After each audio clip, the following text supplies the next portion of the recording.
Saat seorang murid pindah ke SMA yang dipenuhi para bajingan terburuk di kota, dia sudah punya rencana.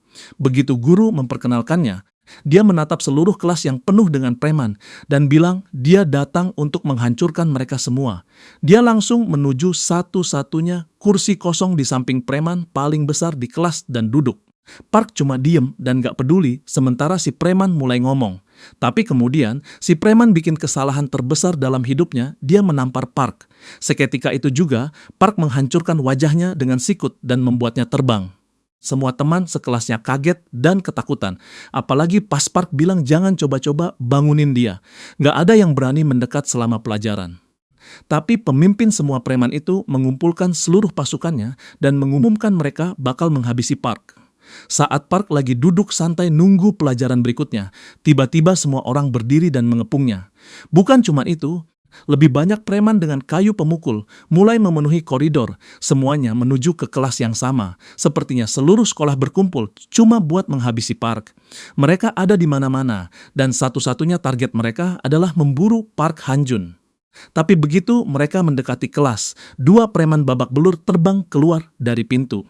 Saat gerombolan yang mendekat mengintip ke dalam, mereka kaget melihat Park berdiri di atas tumpukan preman yang babak belur. Dan dia melakukan semua itu dalam waktu yang sangat singkat. Park melangkah keluar dari kelas, berjalan di atas tubuh-tubuh itu, dan bilang ke semua orang di sana bahwa mereka harus sadar siapa sebenarnya mangsa. Mereka semua menyerbu, yakin jumlah mereka cukup buat membunuhnya. Tapi Park menghancurkan mereka satu persatu, begitu cepat sampai nggak ada yang bisa mendekat. Melihat tubuh-tubuh berterbangan di mana-mana, mereka nggak ngerti monster macam apa dia ini. Akhirnya mereka putuskan satu-satunya cara menang adalah menangkapnya serempak. Mereka menyerbu dari segala sisi dan benar-benar menjepit Park, memegang tangan dan kakinya. Mereka mulai mencekik dan memukulinya serempak. Tapi Park tahu persis apa yang harus dilakukan. Dia injak kaki satu preman dan lutut mendarat tepat di wajah yang lain. Kemudian dia kirim preman berikutnya terbang dengan pukulan Sparta. Barulah setelah itu, dia hancurkan total wajah preman-preman yang memegangnya dari belakang. Park bergerak begitu cepat dan presisi dengan tinjunya sampai dalam waktu singkat. Semua yang mencoba menangkapnya sudah babak belur, jadi bulan-bulanan. Tapi dia nggak berhenti di situ. Dia terus bersihin latte. Bergerak kayak monster total sampai dia habisi semuanya. Park meninggalkan seluruh lantai yang dipenuhi mayat dan terus melangkah maju. Dia bakal memburu setiap preman tanpa terkecuali. Jadi, siapa sebenarnya dia? Dan kenapa dia begitu benci dengan mereka semua? Cerita protagonis kita dimulai di sebuah kelas di mana dia duduk diam, mengabaikan obrolan, nggak penting teman-teman sekelasnya. Tiba-tiba, pintu terbuka dan seorang cowok dengan senyum sombong masuk ke ruangan. Semua temannya menyambutnya dan seorang siswi nanya soal penjualannya. Cowok sombong itu bilang udah jelas. Dia mengungkap penjualannya sebesar 48 juta dalam sebulan. Rahangnya jatuh dan teman-temannya berharap dia siap ngadain pesta. Cowok itu kasih tahu mereka semua bakal hancur Perinon kali ini. Teman-temannya terdengar antusias. Tapi tiba-tiba cowok itu berubah serius dan mendekati protagonis. Dia banting kepala Park ke meja dan percaya semuanya udah jelas. Pria itu terus membanting kepala Park dan ngomong biar lain kali beli atau dia bakal kena. Park menerima semuanya dalam diam, menahan dirinya. Yang nonton menasehati si preman sombong buat berhenti atau dia bisa dihukum. Pria ini bilang guru-guru di sini cuma sampah. Cuma perlu lempar suap dikit. Dia nggak peduli konsekuensi dan terus menghajar protagonis kita. Park meliriknya dingin, tapi pria itu nggak sadar dan terus memprovokasi. Si preman tahu Park nggak bisa lapor polisi karena dia bangkrut total. Dia terus ganggu protagonis dan wajah Park jelas penuh frustrasi. Park nggak akan pernah lupa apa yang terjadi 2 tahun lalu. Sepertinya sebuah geng SMA tiba-tiba berhasil menarik perhatian seluruh negeri. Geng itu terkenal dengan nama Nexus. Park adalah orang yang berani berdiri melawan pemimpin geng itu, Chan Soo-kim, sendirian.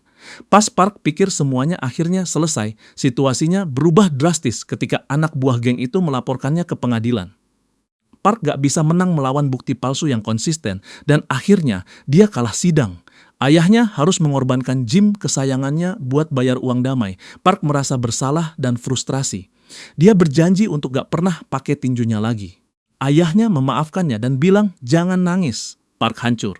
Dia sadar dirinya bukan siapa-siapa tanpa uang. Saat Park pulang, 3 orang mengenalinya sebagai Han Jun Park, orang yang sama yang pernah berkelahi dengan geng terkenal. Salah satunya mendekati Park, si kepala botak berotot, menunjukkan cincinnya dan menyeret Park ke gang. Dia mulai mukulin Park tanpa alasan. Pria itu bilang Park cemen, tapi Park menahan diri dan gak balas. Si kepala botak gak percaya kalau anak lemah kayak gini berani lawan Nexus. Dia terus nendang Park dan bahkan nyeret nama ayahnya. Park mencengkeram kakinya dan balas menatap dengan sorotan dingin yang menakutkan. Si kepala botak bingung, tapi Park langsung minta maaf dan lepas. Para preman itu berkeringat cemas, salah satunya heran kenapa seluruh tubuhnya berhenti berfungsi. Dia nggak percaya, tapi ngaku tatapan Park yang bikin gitu. Si kepala botak nggak sadar dan ambil sepotong kayu. Dia kehilangan kesabaran dan mematahkan kayu itu di wajah Park. Pria itu terus mukul sampai puas dan mulai pergi bareng gengnya setelah merasa bosen. Seorang pria misterius muncul dan heran apa yang sebenarnya Park coba lakukan. Pria itu bertanya apa, Park cuma takut bayar ganti rugi. Dia yakin Park nggak perlu nahan diri lagi setelah dipukuli kayak gini. Pria misterius itu udah tahu Park bangkrut total, jadi dia buka tasnya dan ngeluarin setumpuk besar uang tunai. Katanya cukup buat bayar pengacara, tapi lebih seru kalau protagonis hancurin sendiri si kepala botak dan bayar ganti ruginya nanti. Dia nanya apakah 3 menit cukup buat menghabisi para sampah itu. Park dengerin dan penasaran siapa orang ini. Pria misterius itu ngaku dia cuma ingin hancurin hidup Chan Soo Kim. Dia mau cerita lebih, tapi suruh Park beresin penonton yang banyak dulu. Si botak lihat tumpukan uang di lantai. Dia dan anak buahnya mendekati Park lagi. Si kepala botak mulai cerewet lagi, tapi Park menghancurkan nyawanya cuma dengan 1 pukulan. Anak buahnya terpana lihat pemimpin mereka dalam keadaan menyedihkan. Dengan tatapan jahat, Park bilang ke pria misterius itu dia cuma butuh 4 detik. Dia mendekati anak buah botak itu dan akhirnya berhenti menahan diri. Para preman mencoba bertahan, tapi Park langsung hancurin mereka dengan beberapa pukulan. Dia selesaikan balas dendamnya dan percaya mereka akhirnya bisa ngobrol. Mereka duduk di tempat lain di gedung tinggi. Pria kaya ini cukup bingung lihat Park nggak kenal dia sama sekali. Jadi dia ngeluarin HP dan nunjukin kalau dia adalah Junoo yang terkenal, pengusaha termuda yang sukses di negara ini. Pria itu mulai pamer. Tapi dia minta maaf dan memutuskan buat nahan diri. Dia cerita gimana kehidupan Chan Soo Kim sekarang. Dia murid teladan yang jadi contoh buat teman-teman sekelasnya. Harga dari Sen Gaming Korea. Junoo bilang ini keterlaluan dan frustrasi. Chan Soo dengan masa lalu yang buruk masih ngontrol lorong-lorong gelap sebagai kerja sampingan. Sementara korbannya, Park, hancur dan sekarang hidup menderita kayak pengemis. Junoo yakin dia bisa apa aja dengan uang. Tapi alasan dia menahan diri adalah karena dia ingin hancurin hidup si bajingan itu dengan caranya sendiri. Cara yang keji, rendah, dan menjijikkan. Dia ingin dorong Chan Soo dan anak buahnya ke titik terendah. Mulai hari ini, Junoo siap nanggung semua biaya yang Park butuhkan, dari berburu si bajingan sampai menjalani hidup yang lebih mudah. Dia bahkan siap nutup bisnis gym yang hilang dari ayah Park. Junoo berharap Park minjemin tinjunya, itu satu-satunya keinginannya. Park nanya kenapa dia ngejar Chan Soo. Ekspresi Junoo langsung berubah. Dia bilang nggak perlu, tapi janji Park bakal pelan-pelan tahu semuanya. Keesokan harinya, Park jalan ke kelas dengan percaya diri karena dia tahu nggak perlu khawatir soal uang lagi. Dia buka pintu dan dengar anak buah Nexus ngancem semua orang lagi. Mogul nyuruh semua orang habiskan $300 untuk produk barunya lagi. Park dan Junoo punya musuh yang sama. Junoo udah nyuruh Park bersihin dulu anak buah Nexus dari sekolahnya. Mogul ngecek riwayat pesanan dan ngingetin murid-murid dia nggak bakal santai kali ini. Teman-temannya ketawa dan nikmatin momen, sementara beberapa murid ketakutan. Park mendekati Mogul dan bertanya apa uang adalah segalanya di dunia ini. Dia siapin tinjunya dan ngaku semua yang orang mau berasal dari uang. Dengan 1 pukulan, Park hancurin Mogul, bikin semua orang di kelas kaget. Dia akhirnya menerima fakta bahwa uang adalah status itu sendiri. Mogul ingat dia nggak takut apapun. Dia bisa ngalahin siapapun. Tapi kemudian, dia bertemu protagonis suatu hari. Saat dia lihat Park bertarung, dia sadar dia nggak punya kesempatan melawan orang sekuat itu. Seolah Park bukan manusia, dia bertarung kayak binatang buas. Tapi dia kurang beruntung pas ketemu Shianu. Pemimpin geng itu hancurin Park dengan tuntutan hukum, ambil semuanya, dan bikin dia bertekuk lutut. Saat itulah Mogul akhirnya sadar uang itu luar biasa. Uang bisa menyelesaikan apapun. Dia mulai kerja di toko online-nya dan paksa teman sekelasnya beli barang-barang sampahnya. Pas dia kaya, Park gak lebih dari binatang jinak. Mogul akhirnya sampai di puncak rantai makanan pakai uangnya. Tapi di masa sekarang, pas dia dapat pukulan bertubi-tubi. Mogul bingung kenapa dia hancur sekarang. Dia coba bertahan, tapi Park gak kasih kesempatan dan terus menghajarnya. Mogul merasa ini gak masuk akal. Dia malu lihat seluruh kelas nonton dia babak belur. Park banting dia ke pintu. Mogul bangun frustrasi dan coba ngomong. Tapi lihat ekspresi menyeramkan di wajah Park. Dia sadar udah habis, jadi Mogul dengan memelas minta tolong temannya. Si gendut terlalu takut sama Park, jadi dia milih pura-pura gak lihat apa-apa. Mogul mulai putus asa. Dia ngeluarin HP buat bukti dan ngingetin Park bangkrut total, tapi Park gak peduli dan terus nendang mukanya. Mogul akhirnya dapat balasan yang pantas saat dia mulai ngerasain sakit yang luar biasa. Si preman berharap bisa bertahan. Dia entah gimana berhasil buka pintu dan coba lari buat nyelamatin nyawanya. Dia nyoba tenang dan berpikir rasional. Park ngikutin dari belakang dengan niat membunuh. Mogul yakin dia nggak bakal menang lawan orang segila Park. Dia ingat, dia punya orang yang tepat buat pekerjaan ini. Mogul buka pintu gym dan mulai meratap minta tolong. Park nyusul, jadi Mogul dengan memelas sembunyi di belakang. Si Raja Gym dan nyuruh, entah gimana caranya kalahin Park. Si Raja Gym mikir sebentar dan minta 2 juta untuk pekerjaan itu. Mogul setuju karena udah nggak punya tempat lari. Si Xiong naruh barbelnya dan minta maaf duluan karena dia butuh uang buat persiapan kuliah. Park ngerti dia desperate. Jadi dia ngeluarin tumpukan uang dari jaketnya dan saranin si Raja Gym, jangan paksa badannya. Dia nyuruh Ciong minggir, dan pria itu nurut tanpa protes. Mogul berteriak frustrasi, tapi Park nyekel si bajingan dan lempar dia keluar jendela. Mogul jatuh tepat di depan seorang guru. Guru tua itu nanya apa yang terjadi. Dia sadar ini ulah Park, jadi dia mulai berteriak. Pas pelajaran selesai, mereka berdua dipanggil ke ruangannya. Gurunya nggak ngelepas ini begitu aja. Dia ngingetin Park tentang 2 tahun lalu dan bilang, jelas dia nggak bakal nahan statusnya. Mogul duduk percaya diri, sementara guru ngomongin ayah Park yang miskin. Protagonis kehilangan kesabaran dan mukul Mogul dengan pukulan penghancur jiwa. Gurunya frustrasi dan coba hentikan Park, tapi dia terus hajar Mogul. Si preman akhirnya dapat pelajaran seorang pria masuk dan saranin Park berhenti. Gurunya nanya siapa dia. Pria misterius itu memperkenalkan diri sebagai Biamuan Kim, asisten pengacara di KR. Gurunya kenal pria itu, tapi heran kenapa dia di sini. Di gedung Junu, Park tanya gimana caranya dia berhasil. Dia ingat kepala sekolah mulai menjilat sepatunya setelah selesai ngobrol dengan pengacara itu. Si preman bajingan langsung dikeluarin juga. Junu bilang itu gampang dan percaya pria itu bayar atas kelakuan sampahnya. Park penasaran sama kepala sekolah. Junu ngaku ngurusin dia itu cuman permainan anak kecil. Orang tua itu akhir-akhir ini sering berkeliaran. Jadi Junu pakai buktinya buat nutup mulutnya. Junu bilang dia masih belum selesai dengan kepala sekolah. Dia cuma pakai orang tua itu buat kirim si preman ke penjara anak. Pas itu selesai, dia juga berencana masukin kepala sekolah ke penjara. Dia bertekad gak bakal lepasin siapapun. Dia berhenti ngomongin dirinya dan nanya apa, Park udah merasa sedikit lebih enteng. Protagonis masih belum puas. Junu ngerti masih terlalu pagi buat dapet terima kasih dari Park. Dia sadar seharusnya dialah yang berterima kasih. Junu nunjukin rasa terima kasihnya duluan. Mogul udah gak bisa nahan frustrasinya lagi. Dia bertekad buat balas dendam ke Park dan akhiri nyawanya. Keesokan harinya, dia jalan dan sampai di tempat mencurigakan. Seorang pria ngintip dari pintu dan nanya siapa. Mogul ngaku dia datang buat ngecek perkembangan. Pria itu bilang kedatangannya pas banget dan suruh dia masuk, sambil bilang Jinong ada di sini. Mogul lihat beberapa orang lagi mukul si Raja Jim pakai kayu. Pemimpinnya izinin dia masuk. Dialah Jinong Huang. Si Raja Jim lihat Mogul dan akhirnya ngerti siapa dalang di balik semua ini. Mereka tutup mulutnya dan terus pukul pakai kayu. Pemimpinnya nyuruh anak buahnya bawa pergi si Raja Jim sampah karena klien mereka udah datang. Jin Song heran kenapa dia datang langsung kali ini. Mogul ngaku dia punya permintaan lain. Jinong bilang dia gemas dan mulai bersemangat.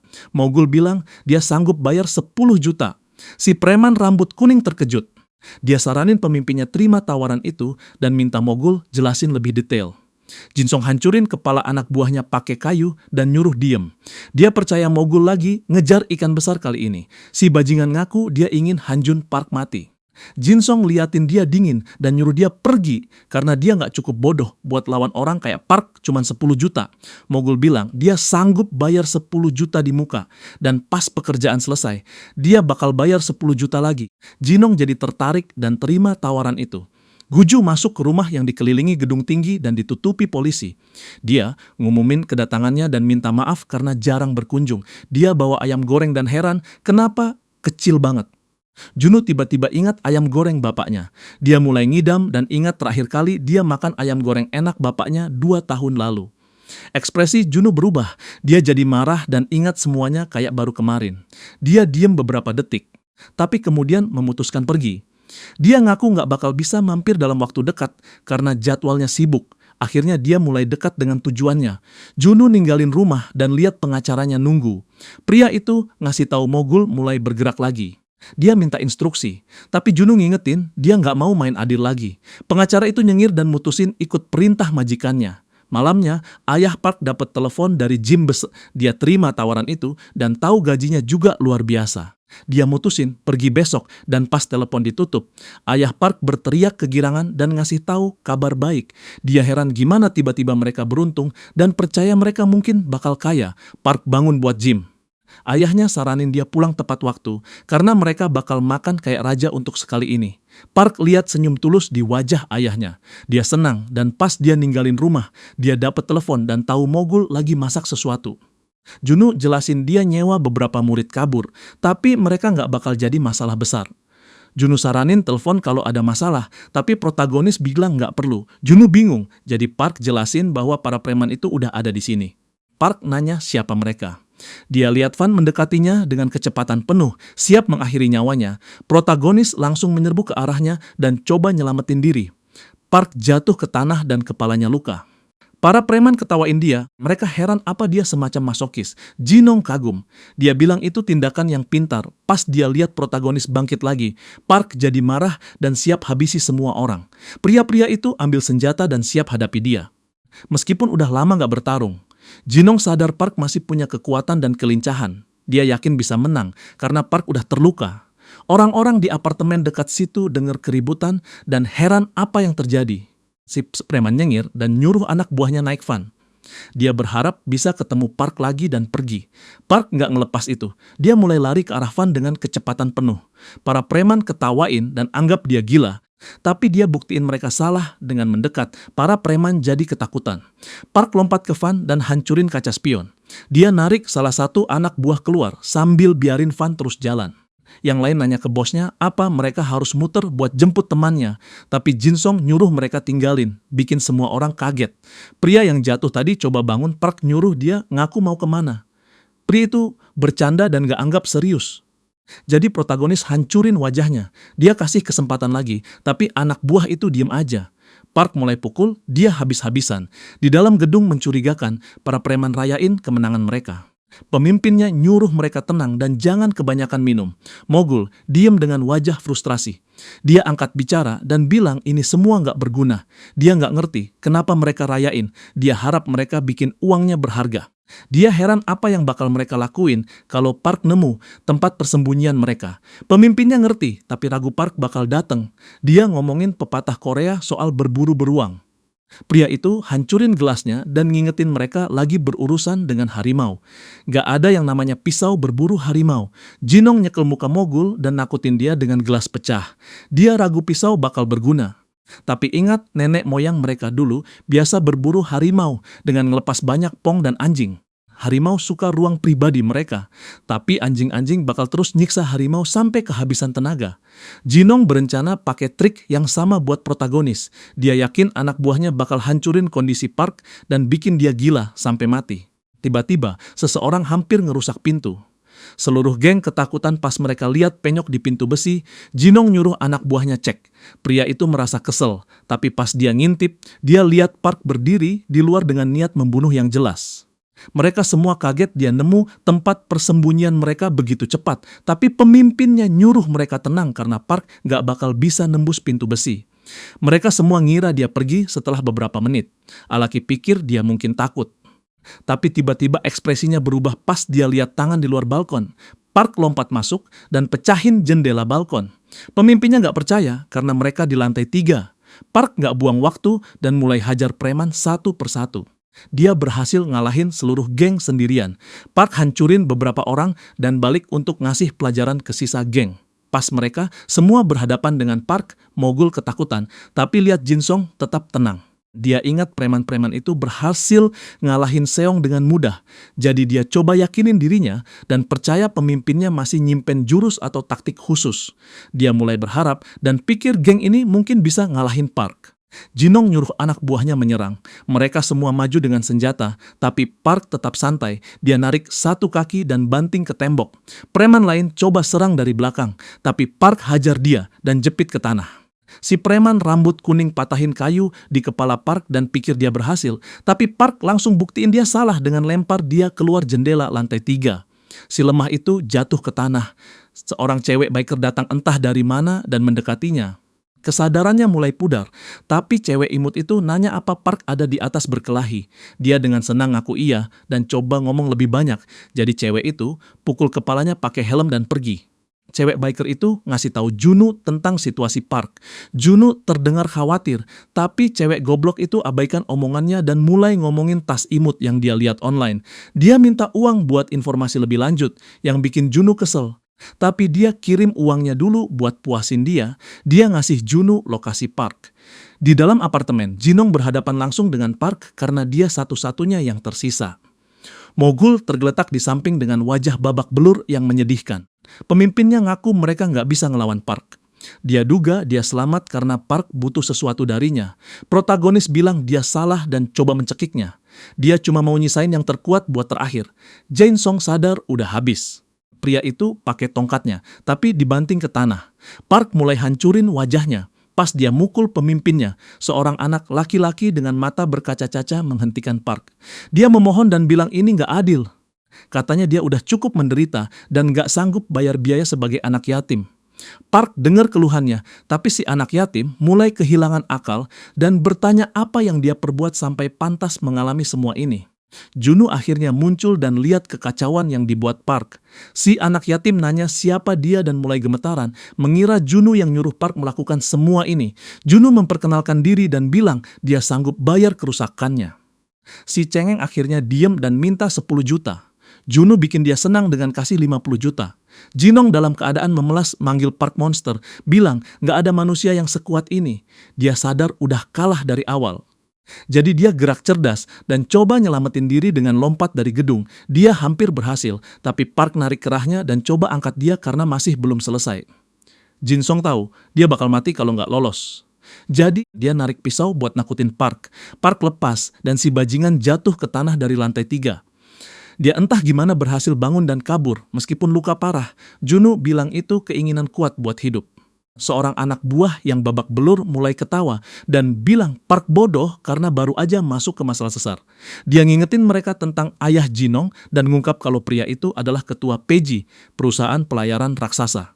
Si anak buah yakin ayah pemimpinnya bakal bikin mereka berdua lenyap. Junu nyengir jahat pas denger ini. Jinong akhirnya sampai di rumah dan nemuin ayahnya, ketua PJ Shipping, yang khawatir lihat luka anaknya. Jinong minta ayahnya ngeliminasi 2 orang. Haryong ngingetin, dia nggak bisa mundur dan nanya kenapa dia ngejar mereka. Jinong cerita, tapi ayahnya nggak anggap serius. Dia saranin anaknya tegak dan selalu lihat lawan di mata, atau mereka nggak bakal nurut. Dengan ekspresi menakutkan, Haryong nyuruh dia memohon kayak hidupnya dipertaruhkan. Jinong nurut dan dengan tekad bilang, dia ingin lihat mereka berdua mati. Ayahnya akhirnya puas dan panggil anak buahnya, nyuruh siapin 2 laras karena dia mau buru beberapa pemuda berani. Geng itu sampai di lokasi konstruksi. Junu bilang ini konyol dan bodoh, melibatkan pasukan gorila dalam pertikaian SMA. Harry bilang dia sombong dan heran, kenapa dia begitu ingin mati. Junu maju dan ngaku nggak ada yang mau mati, jadi dia datang dengan rencana. Dia suruh Harang tebak. Pria itu bingung, tapi rahangnya jatuh pas dia kenali Junu. Dia ketakutan dan tiba-tiba dapat telepon. Haryong hampir ngompol pas tahu deal pelayaran dibatalin oleh afiliasi OJ atas perintah Juno. Pengusaha muda itu ketawa mengancam pas dia sadar rencananya berhasil. Harong langsung bertekuk lutut dan mulai memohon. Anak buahnya nggak ngerti apa-apa, tapi dia nyuruh mereka diem. Pas dia akhirnya bersikap bener. Juno nyuruh dia singkirin kera-kera itu dulu. Geng preman itu pergi tanpa buang waktu. Haryong mulai meratap lagi karena deal itu berarti segalanya. Dia ragu perusahaannya bisa bertahan tanpa kemitraan dengan OJ. Juno nggak keberatan benerin masalahnya, tapi dia nggak mau citra pribadi perusahaannya hancur. Dia nggak berminat bermitra dengan ayah bos geng karena dia mau jaga citra sempurna. Haryong janji bakal pastiin anaknya nggak pernah nginjak Korea lagi. Jinong coba ngomong, tapi ayahnya mukul dia dan mulai hajar dia habis-habisan. Juno ketawa lihat itu, tapi nyuruh pria itu berhenti karena cukup. Dia bilang, ngirim anak ke luar negeri kedengeran lebih kayak hadiah, jadi dia nggak puas. Dia bagi idenya sendiri buat mendisiplinkan si bajingan. Haryong rela ngelakuin apa aja buat perusahaannya. Jadi Juno bilang kekacauan Jinong udah bikin dia rugi 50 juta hari ini, jumlah yang besar buat beberapa orang. Dia mau anak itu kerja buat bayar. Tapi Haryong ragu anaknya bisa bayar sebanyak itu. Juno nyengir jahat dan ingat bisnis keluarga mereka adalah budidaya laut. Jinong sadar maksudnya. Dan akhirnya ngerti dia udah habis. Pria itu nggak punya pilihan lain. Jadi dia mulai mancing di kapal budidaya ayahnya. Di dalam gedung besar, Park duduk dengan Juno dan bilang dia kayak penjahat. Juno ngaku dia nggak main adil, tapi saranin protagonis abaikan masalah yang bisa diselesaikan dengan uang. Dia nggak mau Park luka tanpa alasan. Park coba pura-pura tegar, tapi cewek dari kemarin muncul dan nunjukin memar di lehernya. Juno bilang dia partner baru mereka yang bersedia bantu jatuhin Nexus. Dia selebritis yang bertindak sebagai informan. Cewek itu malu denger label kayak gitu. Namanya Seo Yan Choi dan dia agak kaget karena ngira Park kelihatan kayak sopir truk setelah denger banyak cerita. Dia bilang Park cakep, tapi Juno ngingetin dia jangan terlalu dekat. Dia kasih Juno jari tengah dan bilang dia milih sopir truk aja. Juno tiba-tiba ingat tingkah bodohnya pas terakhir telepon. Dia abaikan omongan Juno dan nyuruh dia ngomongin bisnis. Juno agak kesel, tapi tetap tenang dan ngaku mereka di sini buat bikin rencana baru. Dia percaya nggak perlu rencana karena Park bisa hajar semua orang dengan mudah. Juno ngingetin Nexus tumbuh begitu cepat dan Park sendiri nggak bisa ngelawan pasukan sebesar itu sendirian. Dia mutusin mulai dengan kekuatan tempur mereka. Pria itu lempar file ke meja dan ngaku seseorang mungkin bakal gabung. Protagonis kenal nama SMA yang Juno maksud dan duga itu Dong Han Kim. Juno bilang bener dan ngingetin dia orang yang sama yang lawan Nexus bareng Park. Park ingat sesuatu. Juno udah tahu pria itu cedera lutut pas pertarungan pertama yang hancurin hidupnya. Juno dengan egois bilang dia masih butuh pria itu. Park diem, tapi Juno yakinkan dia buat tenang karena mereka semua profesional. Dia percaya ini kesempatan bagus buat Park baikan dengan teman lamanya dan bersihin SMA yang penuh Nexus juga. Dia SMA Dongyan, anggota geng ngadain rapat dan salah satunya bilang Mogul udah dikirim ke penjara anak. Perundungan dan pembelian paksa jadi penyebabnya. Jadi mereka nggak bisa harapkan bantuan dari sisinya. Anggota ketawain si bajingan. Tapi salah satunya percaya mereka harus ngasih pelajaran ke orang yang ngelakuin ini karena Mogul masih anggota geng mereka. Informan lanjut bilang yang ngelakuin ini adalah Hanjun Park. Peringkat 1 di SMA, Gyeongchol, agak kaget denger ini. Mereka ingat protagonis berjanji buat diam. Pas mereka lagi bahas, seorang murid masuk dan ngumumin kalau Hanjun Park pindah ke sekolah mereka. Seluruh geng, termasuk Gyeongchol, kaget. Di kelas barunya, protagonis memperkenalkan diri dan ngaku dia di sini buat hancurin semua orang. Seluruh kelas natap dia. Guru ketawa dan nunjukin tempat duduk. Park jalan ke kursinya dan duduk dengan Joe. Pria itu mulai ngomong dan bilang dia disaranin jangan macam-macam sama Park, tapi dia makin penasaran. Pria itu jelasin dia baru pindah tahun kemarin dan terus denger soal Park sejak saat itu. Dia cuma mau lihat apakah Park seheboh yang dibicarakan. Pria itu minta tanding adil, tapi Park abaikan. Dia kesel dan tampar Park biar lebih jelas. Park hancurin kepalanya dalam satu pukulan, bikin seluruh kelas kaget. Di tempat pukul bola, Choi masih bilang itu keputusan buruk buat nambahin Dongyan ke tim mereka. Dia kenal banyak orang kuat buat pekerjaan ini dan yakin Juno cuma kasihan sama teman Park karena cedera lutut. Juno bilang dia salah dan ngaku Dongyan mungkin orang paling ulet yang dia kenal. Orang-orang remehkan dia karena badannya kecil, tapi mereka lupa semangatnya yang gak pernah menyerah yang dia pakai lawan Nexus. Dia percaya orang dengan semangat kayak gitu bisa patah, tapi gak pernah bengkok. Choi masih ragu, dia berguna dengan lutut cacat.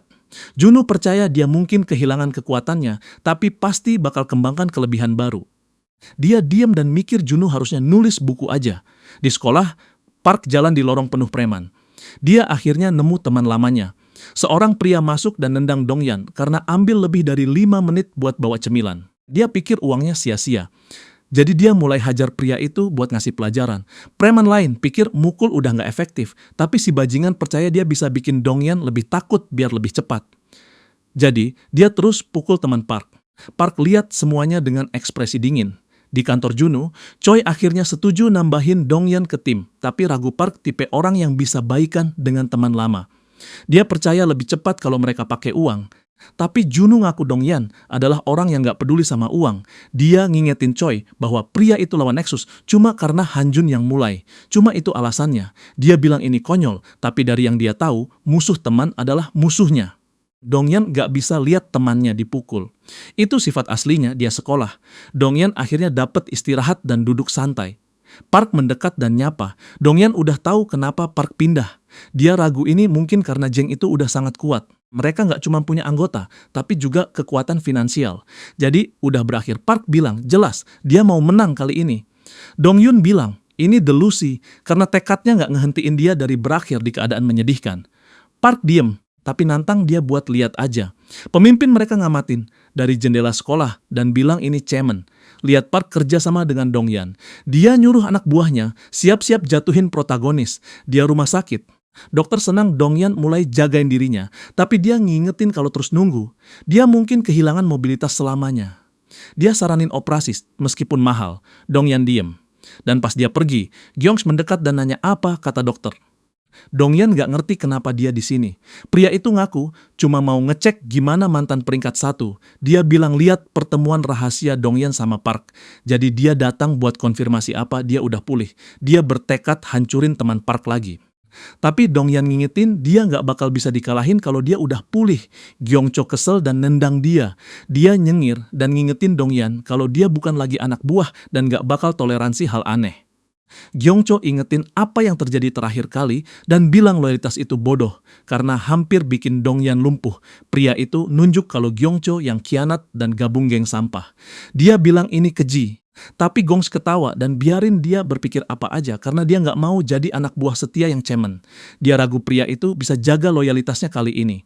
Di sekolah, Park duduk diam pas pengumuman mulai. Gyeongcho memperkenalkan diri dan bilang ke seluruh sekolah kalau Hanjun Park yang terkenal, yang lawan Nexus 2 tahun lalu ada di sini. Dia bilang ini perang dan ngingetin Park buat siap. Seluruh kelas bangun dan mulai siap-siap lawan protagonis. Gyeongcho ngaku dia nggak bisa ngelakuin apa-apa dalam 1 lawan 1, tapi dia nggak tertarik main adil.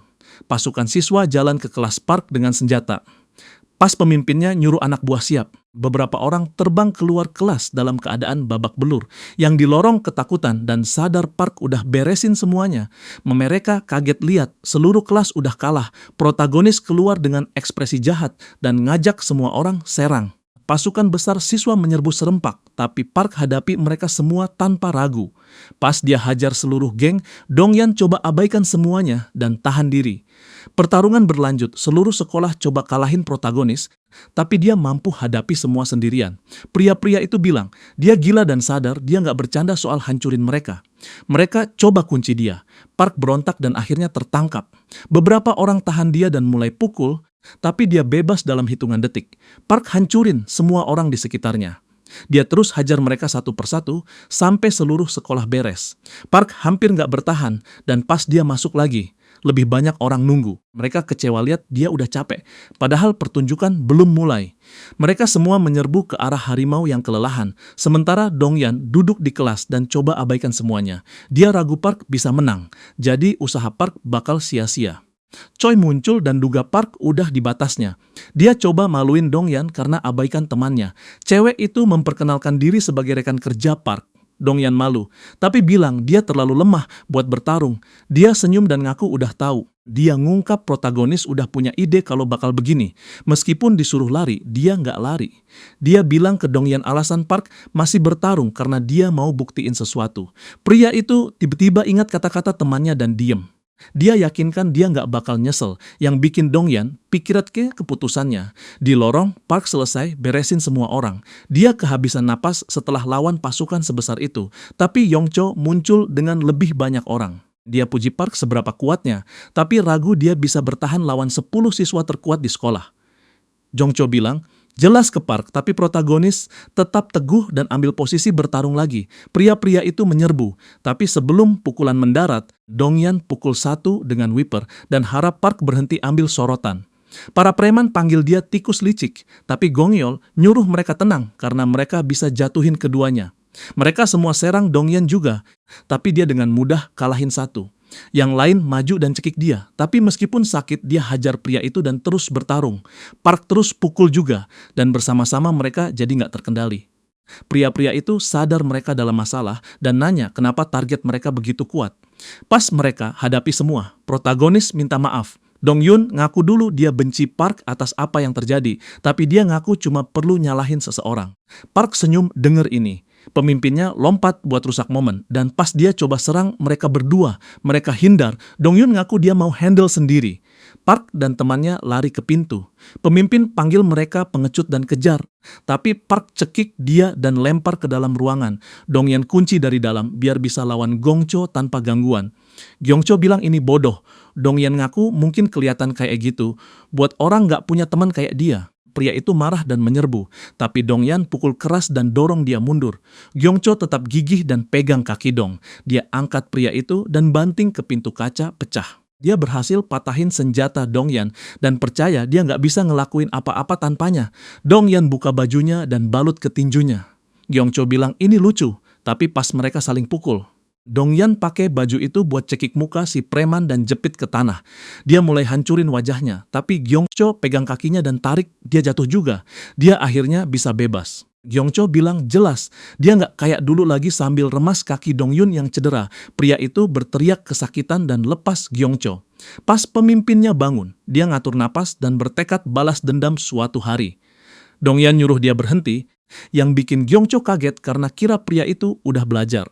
Teman Park bangun meskipun sakit, tapi Gyeongcho mulai pukul dia habis-habisan sampai jatuh.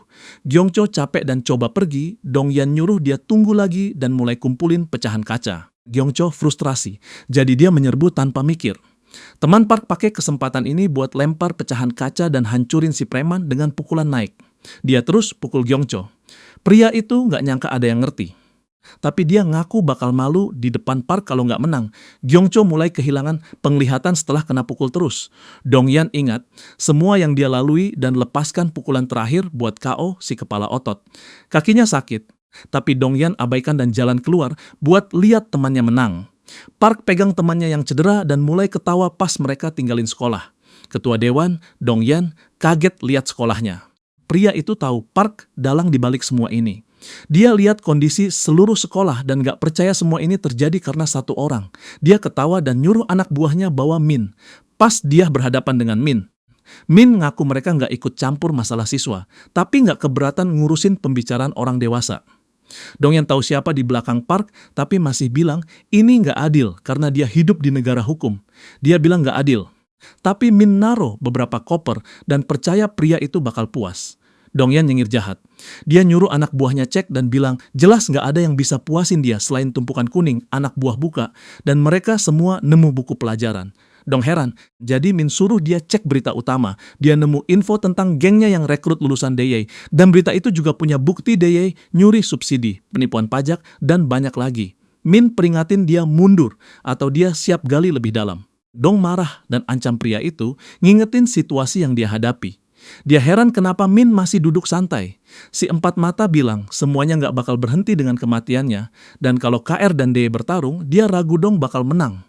Nambahin ancaman pembunuhan di atas cukup buat mulai perang habis-habisan. Dong tahan diri dan nyuruh anak buahnya tarik senjata. Dia langsung ke pokok masalah dan nanya apa yang Min mau. Si empat mata minta seluruh sekolah yang bikin Dong kaget.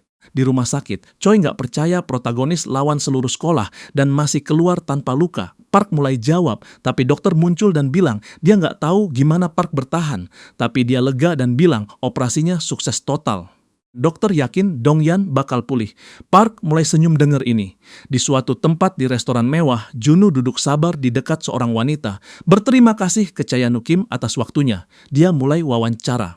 Junwoo baca berita soal sekolah dan senyum puas. Dia dengar wanita itu pergi setelah wawancara selesai. Chansu kenali Junwoo dan ngerti kenapa jadwal timnya dibatalin.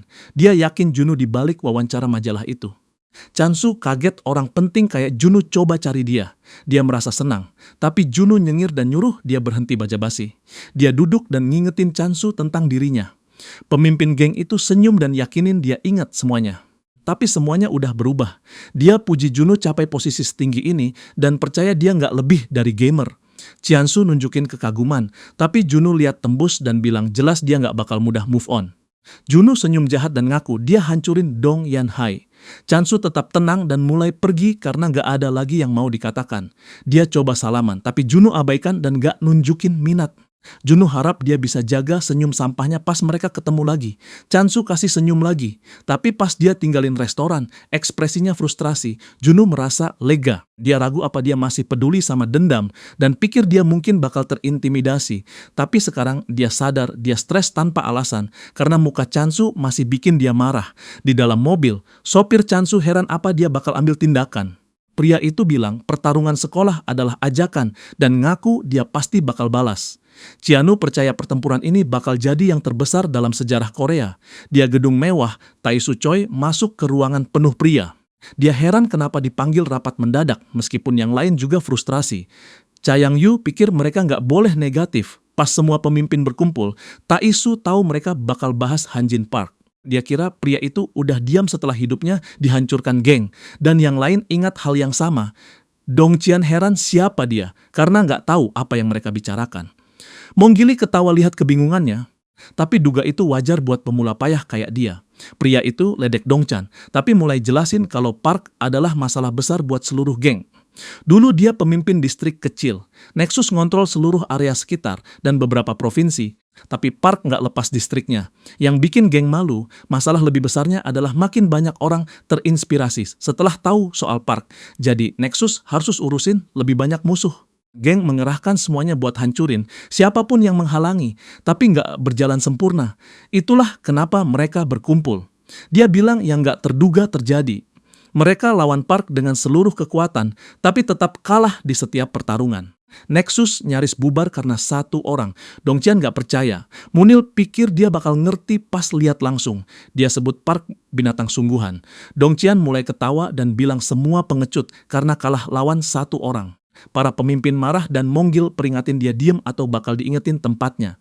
Ji-houk hentikan dan bilang kata-kata Dong-chun bener. Tiu setuju juga, tapi percaya itu udah lama. Dia pikir mereka berlebihan. Tapi Cha Yang-yu suruh mereka tetap hati-hati. Dia tahu ini nggak berarti buat mereka, tapi buat orang kayak Park, kecerobohan mereka bisa menjadi peluang besar. Cha Yang-yu akhirnya datang dan sapa semua. Dia minta maaf buat panggilan mendadak dan mutusin traktir mereka makan nanti. Xiu ngaku protagonis udah bergerak, jadi perang nggak bisa dihindari. Dia udah mutusin, tapi mau rapat langsung buat masalah begini. Tiu nggak keberatan, tapi pikir nggak ada alasan buat perang. Dia pikir mereka berlebihan soal sekolah sampai ekspresi Tianu bikin pria itu takut. Jadi dia langsung diem. Dia tanya apa, dia bener-bener bikin masalah besar. Tapi Insom angkat bicara dan bilang keputusannya bener. Dia siap urus sendiri. Changu senyum dan tanya apa dia yakin. Dia ngaku uang gak bakal berguna lagi karena musuh punya pendukung kuat kali ini. Jadi dia butuh persiapan besar. Ensu sentuh bekas luka di wajahnya dan dengan dingin bilang dia udah siap sejak dapat luka itu. Jansu mulai senyum dan mutusin biarin dia urus. Dia tanya apa yang lain keberatan. Semua pemimpin setuju. Dong-chian merasa tertarik karena Park hancurin mereka terakhir kali. Chansu resmi perintahkan pemimpin chapter Inchin buat urus dan tutup rapat. Insu mulai ketawa jahat karena akhirnya dapat kesempatan balas dendam. Malam hari, geng biker berkumpul di tempat misterius. Insu ngaku kesempatan hancurin Hanjun Park akhirnya tiba. Seorang biker gendut jelek maju dan tanya ke bosnya apa, dia akhirnya diizinkan bunuh si bajingan. Juno ajak Park ke rumah yang sama terbakar dan percaya nggak adil kalau Park nggak tahu masa lalunya. Gimana dia dapat kekayaan? Atau kenapa dia benci Chiansu? Dia ajak Park masuk dan bilang dia mau cerita semuanya. Pas mereka duduk, Juno ngaku uang yang dia punya sebenarnya milik pemilik rumah ini. Dia jelasin apa yang terjadi 2 tahun lalu dan mulai dengan teman masa kecilnya bernama Hayak yang sangat dekat dengan Juno, teman yang bisa dia panggil keluarga. Pas mereka duduk di rumah temannya, pria itu nunjukin kalau dia bikin AI trading saham, software yang bisa analisis info penting dan hasilkan rencana pemulihan. Juno tahu itu bisa prediksi pasar cuma dengan pelajari hasilnya. Dia tertarik sama ide Hayak, tapi kemudian Park kalah lawan Nexus yang mengubah segalanya. Geng mulai ngontrol distriknya dan anak buah Chansu mulai bully Juno. Tapi dia tipe yang gak gampang bengkok lawan bajingan kecil. Jadi dia lawan dengan sekuat tenaga. Hyak juga sama, jadi mereka berdua hadapi geng meskipun payah bertarung. Juno percaya geng mungkin lepasin mereka setelah capek, tapi dia salah total karena geng bakar rumah temannya sebagai balas dendam. Dia konfrontasi anak buah soal itu, tapi mereka bilang temannya kurang beruntung dan bungkam dia selamanya lewat kekerasan. Dia jadi nggak berdaya dan api di dalamnya mulai padam. Dia nggak lihat harapan dan mutusin bunuh diri. Dia pikir mau hapus keberadaannya dari dunia, jadi dia mulai dengan laptop temannya. Dia mutusin cairin akun, tapi ekspresinya berubah pas dia lihat progres akun. Dia nggak percaya awalnya, tapi uang itu nggak nyalakan apa-apa karena dia udah nggak peduli. Dia berharap temannya bisa saksikan hasil penemuannya sendiri. Juno merasa marah ekstrem, tapi itu kasih dia alasan buat nggak akhiri hidup. Itu uang temannya, jadi dia mau habiskan buat hancurin Chayanu dan gengnya.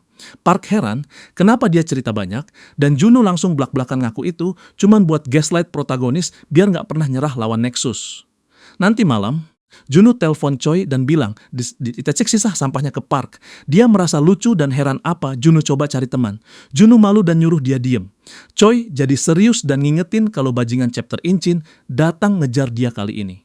Dia harap Juno tetap hati-hati karena musuhnya adalah katrok otot yang gak pakai otak. Juno bilang, bener pas, dia sadar mobilnya dikepung. Dia tahu itu mereka karena gak ada orang berotak yang bakal lakuin ini di tengah jalan. Para biker lempar cat buat hentikan mobil. Sopir frustrasi, jadi dia suruh Juno pegangan erat sambil coba kabur. Choi dengar keributan dan nanya apa yang terjadi. Juno pingsan pas kepalanya terbentur. Insu dapat telepon dari Choi dan kira dia pacar Juno. Jadi dia suruh dia kasih tahu Park kalau dia nunggu sabar di pusat distribusi JQ dengan gaya sombong. Dia coba peringatin, tapi pria sampah itu tutup telepon dan dia frustrasi. Di tempat lain, Park jalan pulang dan ingat percakapan sama Juno. Dia bilang ini berlebihan karena dia nggak pernah berencana nyerah. Choi muncul dengan motornya dan suruh dia cepat naik. Dia kasih tahu situasinya. Juno akhirnya sadar di pusat distribusi dan sadar dikelilingi anak buah Incheon. Gorila gendut yang nomor 2 di Inchin lihat Juno bangun. Dia pikir mau pingsanin Juno lagi, tapi Insu hentikan karena mereka cuma pakai dia sebagai umpan Park. Juno kenali mereka dan mulai ketawa keras. Dia bilang mereka bodoh karena culik ketua perusahaan terkemuka tanpa ragu. Dia puji rencana sampah mereka dan tertarik buat rekrut mereka. Tapi Juno saranin Insu punya kesadaran diri. Dia ngingetin si bajingan kalau mereka anak buah terlemah dan inget jelas Insu berlutut minta ampun di depan Park 2 tahun lalu.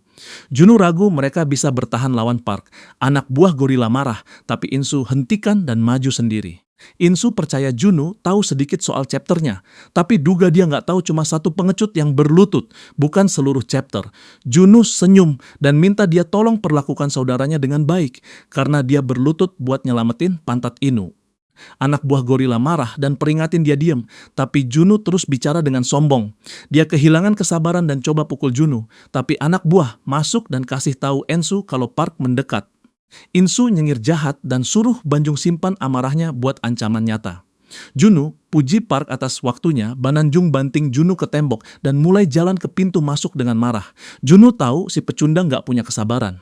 Insu gak peduli sama Park dan tetap percaya diri karena pemimpin lama yang berlutut, bukan dia. Dia tantang Juno buat lihat aja, karena geng gak kayak dulu. Choi dan Park dikejar banyak biker, dia coba lepas. Tapi frustrasi karena mereka terus ngejar. Park bilang mereka berhenti ngejar.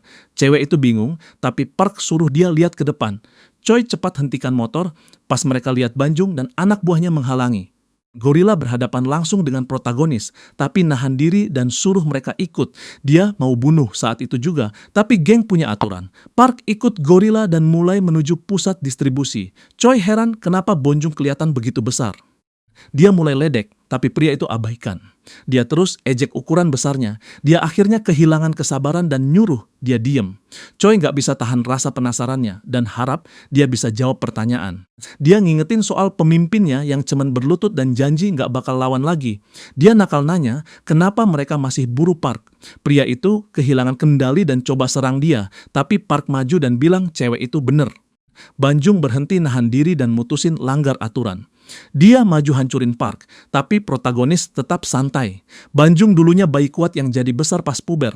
Orang panggil dia perusak pria, tapi buat pertama kalinya, dia terbang pas protagonis lempar dia dengan satu tendangan. Si gendut jatuh kepala duluan, dan anak buahnya kaget. Siap-siap protagonis masuk pusat distribusi dengan percaya diri. Choi ledek mereka karena berkelompok. Juno suruh protagonis lepasin dia cepat karena kakinya udah mati rasa.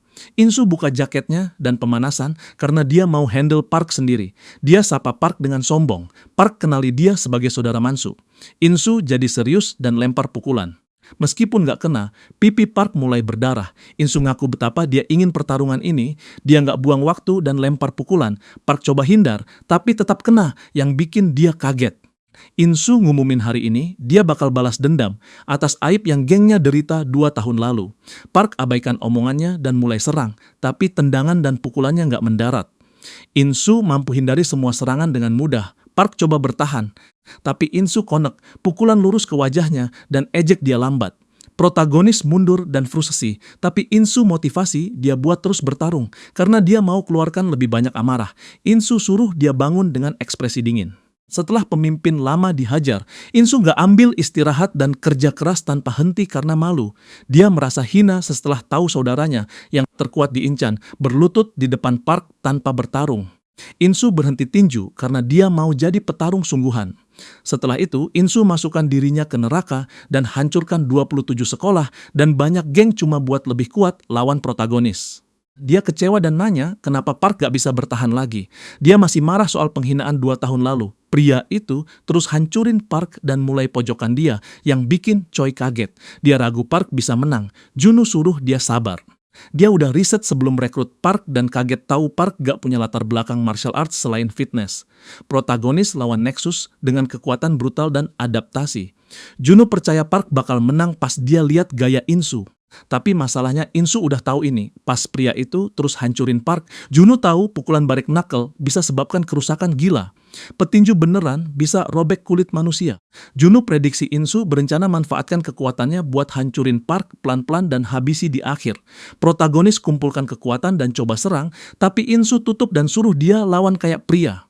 Inu serang, tapi Park akhirnya hindar dan pegang kakinya. Insu bilang dia bodoh berkhayal. Park coba lempar berat badannya ke Insu, tapi dia mundur. Tapi pria itu lihat tembus dan senyum, karena dia bukan petinju biasa. Dia pukul Park dengan lutut dan kasih tahu semua orang kalau dia petarung jalanan.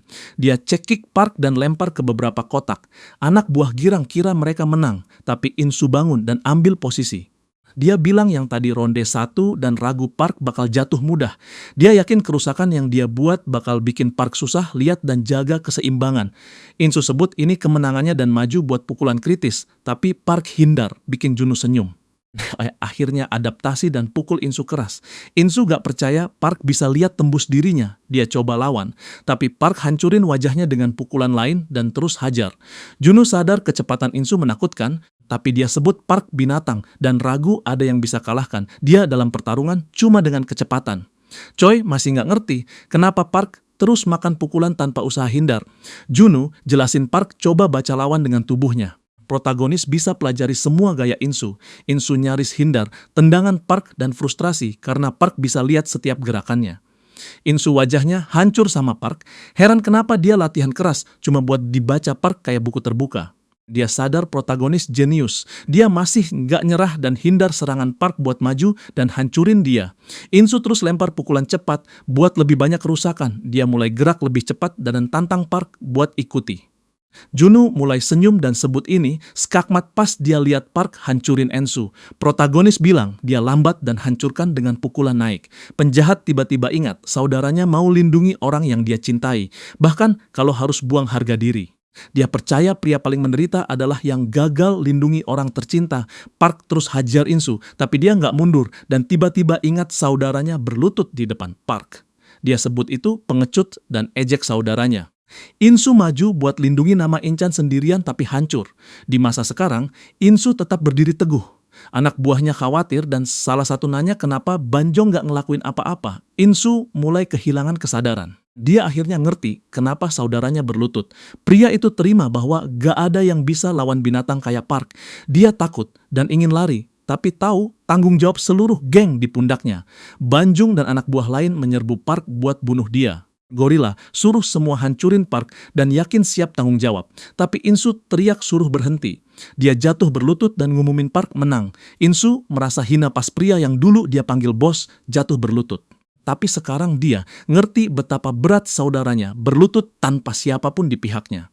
Dia sadar yang bebani saudaranya bukan Park, tapi anak buahnya sendiri. Banjung frustrasi dan suruh pemimpinnya bangun. Mereka semua maluin dia dan suruh bangun, tapi Insu terima kekalahan. Junu maju dan suruh anak buah pakai otak bodoh mereka. Dia bilang Insu lakuin ini buat lindungi pantat mereka. Dia heran apa mereka cukup rendah buat sebut. Itu kemenangan kalau mereka keroyok Park, dia sebut mereka bodoh dan kasih tahu pria sejati sukses pas bisa lindungi apa yang mereka cintai, anak buah malu. Junu minta Insu lihat ke atas. Dia ludahin tinjunya dan pukul Insu karena culik dia. Junu merasa enak dan pikir dia pantas dapat terima kasih karena nggak kirim mereka ke penjara. Dia bilang ini impas dan angkat utang yang geng mereka bayar ke Nexus. Dia tahu anak buah juga perlu jumlah besar yang pemimpin lama ambil dari geng sampah demi keluarga mereka. Junu kagetin mereka dengan bilang dia udah bayar semuanya. Mereka nggak ngerti maksudnya. Pas dia pergi, Insu nanya kenapa dia baik hati. Junu bilang alasan egois, tapi ngingetin ini nggak gratis. Dia suruh cek HP dan bilang dia bayar seluruh SPP mereka. Jadi dia harap mereka belajar keras dan suatu hari kerja keras bayar dia kembali. Dia sadar mereka udah coba bayar utang pakai uang dari kerja jujur. Junu tahu mereka udah ngelakuin semaksimal mungkin. Dia ngaku satu-satunya alasan dia lakuin ini karena kegigihan Insu meskipun susah.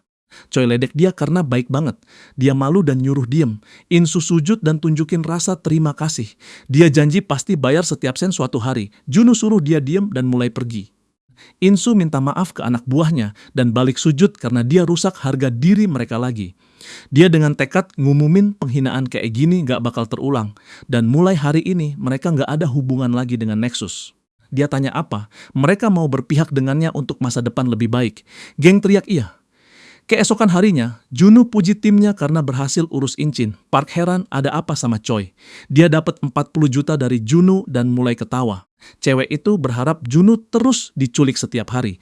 Junu tersinggung, tapi dia minta maaf ngaku nggak bisa nahan kebahagiaan. Choi lihat bahu protagonis besar. Dia yakin Park bakal keren pakai baju lebih baik dan nanya apa dia free akhir pekan. Dengan senyum nakal, Choi minta Park pergi belanja. Di mall, Choi mulai ketawa pas dia paksa protagonis pakai outfit konyol. Lihat ekspresi marahnya, dia mutusin coba yang lain. Choi paksa dia dandani kayak rockstar dia foto. Tapi lihat ekspresi menyeramkan dan mundur. Junu saranin dia serius. Choi mutusin berhenti bercanda, jadi dia minta protagonis pakai sesuatu casual. Dia keluar dan keren. Choi mulai merona, tapi sembunyi dan mulai pilih yang lain. Beberapa pria lihat Choi dan ingat dia instab yang pernah mereka lihat. Si pirang mutusin mendekat dan temannya pikir dia nggak punya kesempatan. Tapi pria itu bilang dia bergaul dengan preman, jadi standarnya rendah. Dia mau kasih dia rasa pria sejati. Pria itu sebut influencer mainan fantasi yang dilebih-lebihkan. Temannya mulai muji, jadi dia percaya diri dekati Choi dan coba PDKT. Dia ajak kencan, tapi Choi nanya siapa dia. Si pirang bodoh nggak sadar, jadi dia coba yakinkan Choi dan taruh tangan di bahunya. Choi kehilangan kesabaran, tampar dia dan suruh mundur. Dia bilang udah denger omongannya tadi, dia maluin di depan umum. Tapi pria itu nggak terima penolakan dan coba pukul Choi. Protagonis turun tangan dan hancurin dia. Teman si pirang muncul, tapi Park nggak kasih ampun dan hancurkan juga. Pria itu mulai minta ampun, nangis, coba yakinkan Park lepas. Choi dukung dia lebih keras dan nikmatin pertunjukan. Seorang pekerja muncul dan ancam telepon polisi. Choi konfirmasi mereka berhenti, tapi wanita itu bilang mereka perlu bayar ganti rugi. Park dan Choi mulai lihat Junwoo. Dia frustrasi tapi coba kendalikan diri. Di kasino, Tiu dapat tahu Inchan kena hajar. Dia bilang gak berharap banyak dari orang bodoh itu. Dia puji Junwoo atas sikap sombongnya pas tahu dia nutup utang Incian. Tiu judi lawan wanita yang frustrasi. Dia yakinkan pemimpinnya gak peduli Park. Pas mereka siap mulai bertarung, Tiu tutup telepon dan fokus ke game. Dia senyum jahat dan suruh wanita itu cek kartunya. Dia cemas balik dan sadar kalah lagi. Tiu bilang dia udah capai batas utang 120 juta. Dia sebut ini game bagus dan suruh stafnya bawa dia pergi buat hidup baru. Dia minta berhenti, dan setelah nangis, wanita itu setuju lakukan sesuatu. Junwoo berhenti pergi dan dengar dia konfirmasi siap ikut perintahnya. Dia mulai nyengir jahat dan tanya apa, dia yakin lakuin ini ke teman dekat. Wanita itu nggak pilihan, jadi dia setuju. Dia kasih dia foto pilihan dan harap dia nggak ingkar janji. Di rumah sakit, suster dapat Dongan lagi angkat beban kaki. Dia paksa dia turun karena masih belum pulih. Junwoo sapa dia dan tanya apa pemulihannya berjalan. Dong-yun tunjukin rasa, terima kasih, dan janji bayar setiap sen. Tapi Junwoo yakinkan dia jangan khawatir dan biarin Dong-yun pilih sendiri. Pria itu berterima kasih tapi bilang, jelas dia bakal menang lawan Nexus. Dia lakuin ini buat dirinya sendiri. Junwoo senyum jahat dan harap dia cepat sembuh. Dia gedung besar. Junwoo kasih tahu Park soal interaksinya. Protagonis senang. Junwoo balik ke bisnis dan percaya semuanya berjalan sesuai prediksi. Dia duga musuh berikutnya adalah pria yang minjamin inian uang, Tiu dan Chapter Jangi. Junwoo ragu Park tahu soal pria itu, jadi dia ngaku Tiu adalah fondasi finansial geng. Bajingan serakah yang cari uang lewat rentenir. Junwoo mau prioritas hancurin chapternya dulu. Junwoo mau Park temui seseorang. Jadi mereka sampai ke gudang acak. Junwoo tunjukin terima kasih dan mulai ngomong sama orang aneh yang cemas. Pria itu harap mereka bisa lindungi dia setelah ini. Setelah dibujuk, dia ngaku Taesu adalah setan. Dia mulai cerita dan bilang dulu dia sering dapat pujian setiap hari. Teman-temannya pikir dia bisa jadi influencer hebat, dan dia suka karena dia juga mau jadi influencer. Tapi sekeras apapun usahanya, kenyataannya dia nggak bisa terkenal sampai suatu hari dia diundang ke pesta yang diadakan selebriti dengan ribuan pengikut. Dia pikir itu kesempatan dari Tuhan. Jadi dia mulai datang ke pesta mereka. Selebriti yang dia temui dukung dia, dan dalam beberapa hari pengikutnya akhirnya naik. Dia mulai merasa luar biasa. Tapi itu sementara karena teman selebriti barunya mulai tunjukin wajah asli. Dia ditarik ke kasino dengan mereka, dan meskipun diperingatkan, mereka terus judi. Tak lama kemudian dia dikeluarin dari geng juga. Tak butuh waktu lama buat pengikutnya turun lagi. Dan apapun yang dia coba, dia nggak bisa naikin lagi. Dia jadi putus asa dan coba balik ke geng selebritinya buat pulihin pengikutnya. Dia mulai berjudi juga dan langsung kecanduan, kehilangan semuanya. Dia tahu dia habis kalau nggak balikin. Saat itulah dia bertemu Taesu Choi. Pria itu kasih dia pinjaman besar dan dia ambil tanpa mikir dua kali karena dia idiot total. Sekarang dia terjebak coba bayar. Yang bikin dia marah adalah fakta bahwa Tiu adalah orang yang sama yang paksa dia ke kecanduan sampah. Dia sadar itu salahnya, makanya dia jadi gila. Dia menyesali masa lalunya. Junwoo bangun dengan wajah serius dan yakinkan dia ini bukan salahnya. Dia dimanfaatkan karena mimpi-mimpinya oleh bajingan itu. Junwoo janji mereka bakal hancurin Taesu segera. Keesokan harinya, orang aneh rambut hijau masuk ke kasino dan suruh pria bawa chip. Dia ingat Junwoo nyuruh dia masuk kasino Nexus dengan Park dan main. Dia frustrasi, pikir dia nggak bakal terlibat, tapi Junwoo pikir justru itu yang mereka lakuin. Dia dengan tekad ngumumin bakal jatuhin semua tempat judi Nexus, yang bikin si rambut hijau kaget. Pekerja kasino nanya apa yang dia tawarkan. Dia ingat Junwoo jamin keamanannya, jadi dia percaya diri tunjukin tas penuh uang. Junwoo izinin dia judi pakai uangnya, dan dia bahkan bisa simpen apa yang dia menang.